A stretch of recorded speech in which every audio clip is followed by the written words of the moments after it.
हरे की बाप तो हरे अला बेला रे बउआ बाप तो हरे अला बेला रे डाली रे डाली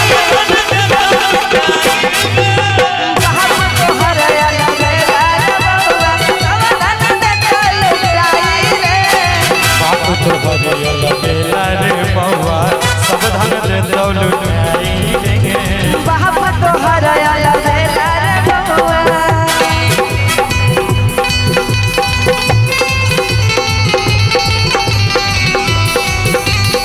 थोड़ा सा साउंड से दूरी बना कर रखिए, इसी पे सब कुछ है आपका। थोड़ा सा इनको डिस्टर्ब मत करें।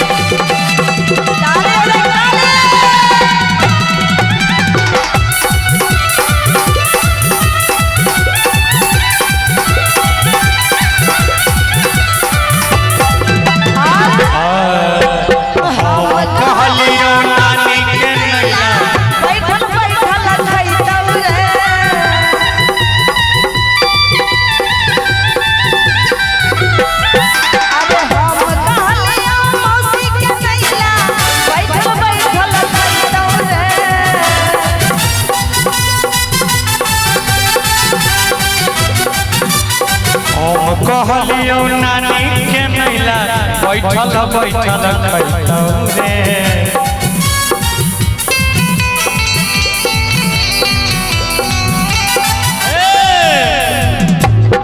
अरे की सबसे बढ़िया दादी के लबे के अरे सबसे बढ़िया दादी के लैला दादी के सले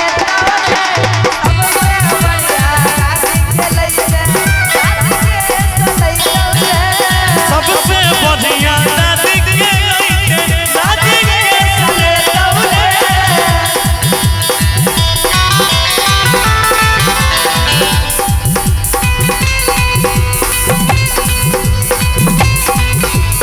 के छौरी तोरा पे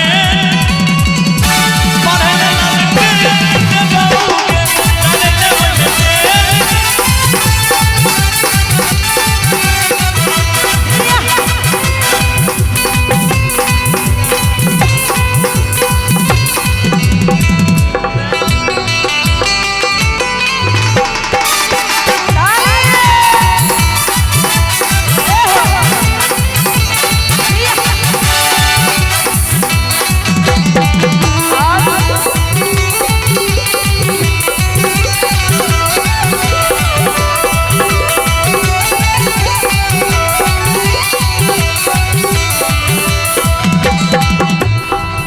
अरे हम कहलियो मामी के नैला ब्यूटी पार्लर जइतौ रे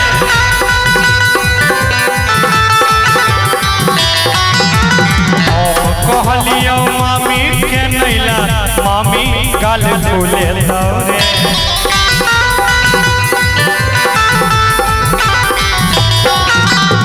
अरे सबसे बढ़िया मौसी के लैला सबसे बढ़िया मौसी के लैला मौसी का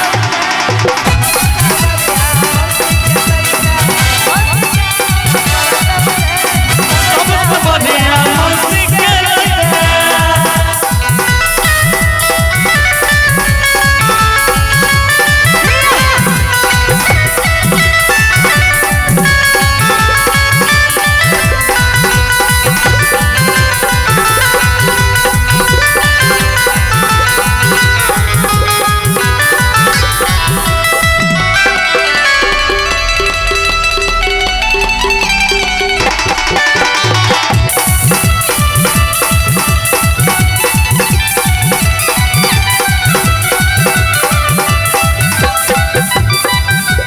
अरे हम कहलियो मौसी के नैला हर दिन बैठल रहतौ रे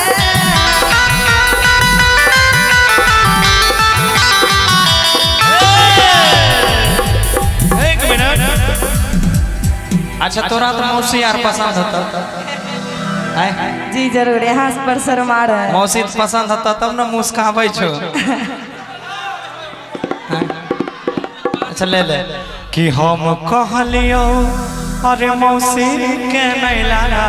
लेकिन एगो बात, एगो मौसी अहूँ छे, एक मौसी, दू मौसी, तीन मौसी। ई मौसी ब्रांडेड है। हाँ हे हो, फोटो लेते लेते हमर खून खींच ले छे लोग, बाप रे। कि अरे हम कहले मौसी के नैला, हे मौसी